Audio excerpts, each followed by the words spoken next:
Hi everybody, I'm Jerry Paul and I'm an indie author, and welcome back to my channel. I write young adult fiction across a variety of genres, and if you think that might interest you, then think about subscribing below.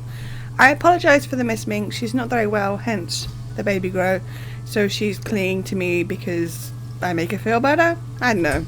I know that every time I get to the point where I need to start a new project, I get anxious about what if my ideas have run dry? What happens if I don't know what to write? What happens if I run out of ideas completely? These questions and more plague me during that time, and while the last couple of times I've had the idea pretty much the moment I thought about it, there have been times when I'm starting in on one of those last chapters and my brain is just like, I got nothing. So how do I go about finding new ideas? Glad you asked, because I'm going to tell you along with my own tips. Number 1, people watching. This is one I don't do all that often because I don't get a chance to really people watch much anymore. That said, it doesn't have to be real people. I might be watching a show and just thinking about the people in the crowds, wondering what they're on their way to do, how they might react to a certain situation. It's a lot of fun, but since I know that I write young adult, and so far all my ideas have been in that category, I generally stick to teens and slightly older. This isn't a way for me to try and take someone I see and put them into a fictional world. This is me trying to work out what a character would be doing in a certain situation, in that area, and time of day, and all of that. How would they react to what's going on around them? I find that when I do that, something, even if it's only a small seed of an idea, will take root in my mind and I'll be able to maybe grow it from there. Number 2, revisiting abandoned projects. I know I've talked about this before, but Little Hope started life as a completely different story. It was only when I got stuck writing it and put it away that the story came to be in a different way.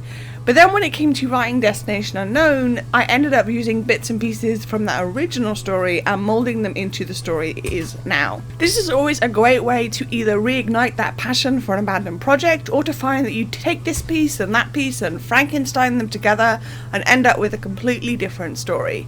I don't have many abandoned pieces right now, mostly because I don't generally start something unless I have a good idea of where it will go and how it will come together. I do have a ton of story ideas that might go somewhere, might not, but either way, it's fun to try and find out.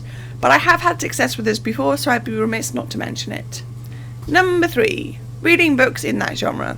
I want to be clear that this is not me saying read a book, take the idea, the characters, the world, etc., and just write your own version of it. That's never something that's a good idea if you want to have your own original fiction.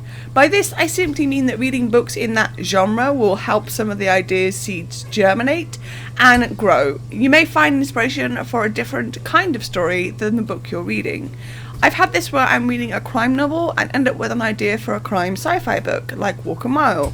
None of that was taken from the book I was reading at the time, but it was enough to spark my own creativity and bring an idea that I could work well with. Reading also refills a creative well, and it's never a waste of time to do that. Even if it doesn't give you the ideas you're craving, it does allow you to recharge and relax for a bit. Number 4, playing What If.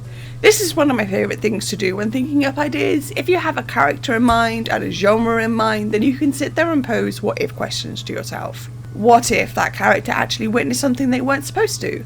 What if this character ended up committing a horrible crime because of some outside force? What if this character doesn't realise just how strong their ability is? You get the picture, you keep going until you find something that suits you. You might find that you end up with a bunch of story ideas and need time to let them germinate and such before you decide on which one to play with first. And number 5, talking through scenes with a friend. I have done this when blocked. I have done this after playing What If or after people watching and just had a spark of idea where I have no idea to go with. I usually sit down with a friend and talk it all out. I don't censor myself. I will try and make it clear what I'm hoping to have at the end of it, but if not, that's okay too. It's amazing how talking things through can free up new ideas, can help to bring that seed into something you can plot or pant or however it is you work. This is always an idea that works for me, and it might work for you too. However you approach it, it's always good to have outside input and see if what you're planning to work on has any more meat on the bones before you start to write it. So there we go, those are my 5 tips and ideas for how to grow more ideas for your writing. Like I said, these are all ones that have worked for me at one point or another, and if they work for you, great. If they don't, then that's okay too. So what's your go-to idea for when you're trying to plot out or think up new ideas? Let me know in the comments down below.